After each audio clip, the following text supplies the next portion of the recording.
বাতৰি শিৰোনাম অনুষ্ঠানটোলৈ আৰু পাঠ কৰিবলৈ লৈছো গুৱাহাটীৰ পৰা প্ৰকাশিত দৈনিক বাতৰি কাকত কেইখনমানৰ প্ৰথম পৃষ্ঠাত প্ৰকাশ পোৱা শিৰোনামসমূহ আৰু প্ৰথমে মই হাতত তুলি লৈছো অসমীয়া প্ৰতিদিন কাকতখন অসমীয়া প্ৰতিদিন কাকতখনৰ প্ৰথমটো শিৰোনামে স্থান দখল কৰিছে খিলঞ্জীয়াৰ সুৰক্ষাৰ কৰ্মপন্থা প্ৰস্তুত আৰু ৬ নং দফা মুখ্যমন্ত্ৰীৰ অধ্যক্ষত আছু চৰকাৰৰ এক বৈঠক আৰু কেবিনেটত উত্থাপন গৌৰৱৰ পত্নী আৰু পাকিস্তানেৰে সম্পৰ্কৰ এক বিষয়ক লৈ এতিয়া বিভিন্ন কেবিনেটত প্ৰশ্ন উত্থাপিত হৈছে আৰু সংবাদমেলত মুখ্যমন্ত্ৰী ডক্টৰ হিমন্ত বিশ্ব শৰ্মাৰো ঘোষণা যে এলিজাবেথ গগৈৰ সৈতে কাম কৰা পাকিস্তানী আলী শেখৰ বিৰুদ্ধে গোচৰ ৰুজুৰ নিৰ্দেশ দিছে আৰু ডিজিপিকো তেওঁ এই কথা সদৰি কৰিছে আৰু ভাৰত চৰকাৰ আৰু অসম চৰকাৰৰ সংশ্লিষ্ট সংস্থা আৰু বিভাগৰ পৰা সংগ্ৰহ কৰা হ'ব সকলোখিনি তথ্য আৰু এই কথা ঘোষণা কৰিছে সংবাদমেলত ডক্টৰ হিমন্ত বিশ্ব শৰ্মাই আৰু মুখ্যমন্ত্ৰীয়ে সংসদৰ নীতি নিয়ম নাজানে আধা জ্ঞানেৰে কথা কৈ আছে আৰু ডক্টৰ হিমন্ত বিশ্ব শৰ্মাক প্ৰত্যাহ্বান গৌৰৱ গগৈ আৰু ভাৰতলৈ আবণ্টন দিয়া 22 নিযুত ডলাৰ কৰিলে বন্ধ আৰু ইয়া আছিলে অসমীয়া প্ৰতিদিন কাকতখনৰ প্ৰথম পৃষ্ঠাত প্ৰকাশ পোৱা শিৰোনাম এতিয়া মই দ্বিতীয়খন কাকত হাতত তুলি লৈছো সেইখন হৈছে দৈনিক অসমৰ প্ৰথমটো শিৰোনামে স্থান দখল কৰিছে খিলঞ্জীয়াৰ ভূমি সুৰক্ষাৰ বাবে আইন আৰু গ্ৰহণ কৰা হ'ব ট্ৰাইবেল বেল্টৰ আৰ্হি আৰু চৰৰ মাটি জৰীপ হ'ব আৰু বন্দবস্তি নহ'ব আৰু সত্ৰ নামঘৰৰ মাটিৰ সুৰক্ষাৰ বাবে গঠন হ'ব স্বতন্ত্ৰ পৰিষদ কৃষি ভূমি অন্য কামতো ব্যৱহাৰ নহ'ব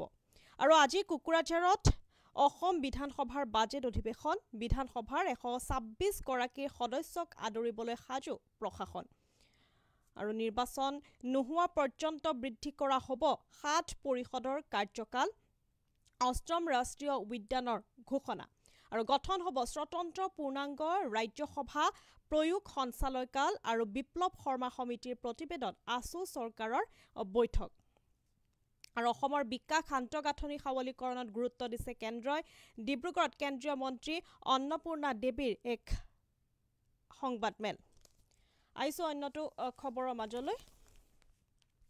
শিক্ষাৰ্থীসকলক দেশ সমাজৰ হকে দায়বদ্ধতাৰে আগবাঢ়ি যাবলৈ আহ্বান বড়োলেণ্ড বিশ্ববিদ্যালয়ৰ তৃতীয় দীক্ষান্ত সমাৱৰ্তনত ৰাজ্যপাল আচাৰ্য পিএইচডি এমফিলকে ধৰি ৩৫২৭ গৰাকী শিক্ষাৰ্থীক ডিগ্ৰী প্ৰদান আৰু বাজেট অধিৱেশনত ৰাজ্যৰ যি সমস্যা চৰকাৰৰ ব্যৰ্থতাক লৈ এতিয়া বিৰোধী সৰব হ'ব দেৱব্ৰত শইকীয়া আৰু আয়ুষ্মান ভাৰতৰ নামত অসম সহ পূৰ্বোত্তৰ 6খন ৰাজ্যত 4 কোটিৰ জালিয়াতি ভুৱা বিল দি ধন সৰকাইছে ব্যক্তিগত হাস্পতালত আৰু পাকিস্তানী আলী টৌকে শেখৰ বিৰুদ্ধে গোচৰ ৰুজুৰ নিৰ্দেশ দিছে এতিয়া কেবিনেটে তদন্তত পত্নী সহ গৌৰৱ গগৈ সহযোগিতাৰ আহ্বান মুখ্যমন্ত্ৰী আৰু 564 গৰাকী প্ৰাৰ্থীক নিযুক্তি পত্ৰ প্ৰদান এতিয়ালৈকে 1.3 লাখৰো অধিক প্ৰাৰ্থীয়ে স্বচ্ছ আৰু নিকাভাৱে নিযুক্তি পাইছে আৰু সুশাসনৰ পৰা আঁতৰিলে সমাজলৈ অস্থিৰতা আহে মুখ্যমন্ত্ৰী হিমন্ত বিশ্ব শৰ্মা আৰু মুখ্যমন্ত্ৰীয়ে প্ৰথমতে ৰাইজৰ প্ৰশ্নৰ উত্তৰ দিয়ক এই কথা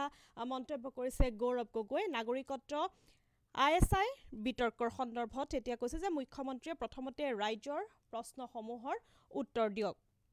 আৰু উলুবাৰীত পত্নীক হত্যা কৰি থানাত আত্মসমৰ্পণ স্বামীৰ পৰকীয় প্ৰেমৰ সন্দেহৰ পৰিণতি আৰু জ্যোতি ৰূপাৰ ষষ্ঠদশ বাৰ্ষিক পূৰ্ণাংগ নাট সমাৰোহ আৰম্ভ অভিনেত্ৰী কাশ্মীৰ শইকীয়া বৰুৱাক সম্বৰ্ধনা আৰু অগপ UPPLৰ মৃত্যুতাৰে পঞ্চায়ত নিৰ্বাচন খেলিব বিজেপিয়ে আৰু এয়া আছিলে দৈনিক অসম কাকতখনৰ প্ৰথম পৃষ্ঠাত প্ৰকাশ পোৱা শিৰোনামসমূহ আৰু এতিয়া মই শেষৰখন কাকত হাতত তুলি লৈছো সেইখন হৈছে আমাৰ অসমতো কেইবাটাও শিৰোনামে স্থান দখল কৰিছে কেইবাটাও গুৰুত্বপূৰ্ণ শিৰোনামে স্থান দখল কৰিছে মই প্ৰথমটো শিৰোনাম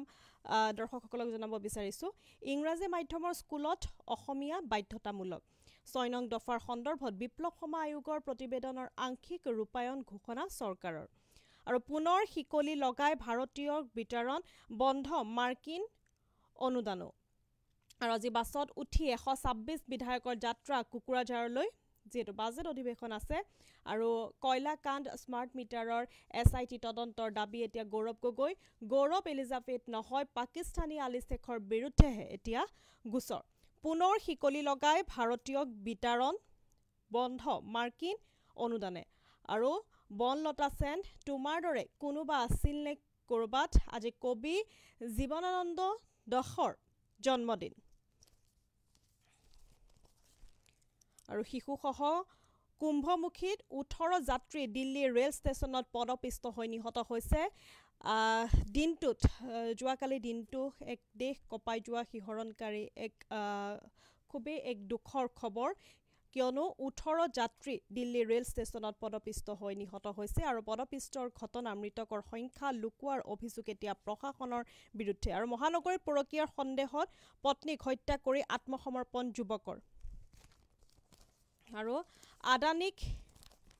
1000 বিঘা মাটি দিয়া নহয় ৰাইজৰ বিক্ষোভত সেও মানিলে এতিয়া প্ৰশাসনে আৰু গৌতম কনষ্ট্ৰাকচনৰ বাহনে উৰণ সেতুত খুন্দিয়াই মাৰিলে গৃহৰক্ষী জোৱানক আৰু মই পলুৱা নাই লুকাইহে আছো এতিয়া হাজিৰা নিদিলে ৰণবীৰে আৰু এয়া আছিলে আমাৰ অসম কাকতখনৰ প্ৰথম পৃষ্ঠাত প্ৰকাশ পোৱা শিৰোনাম আৰু এনেদৰে পোৱা চাই যাব বাতৰি শিৰোনাম অনুষ্ঠানটো আৰু চাই থাকিব ঈশান নিউজ ধন্যবাদ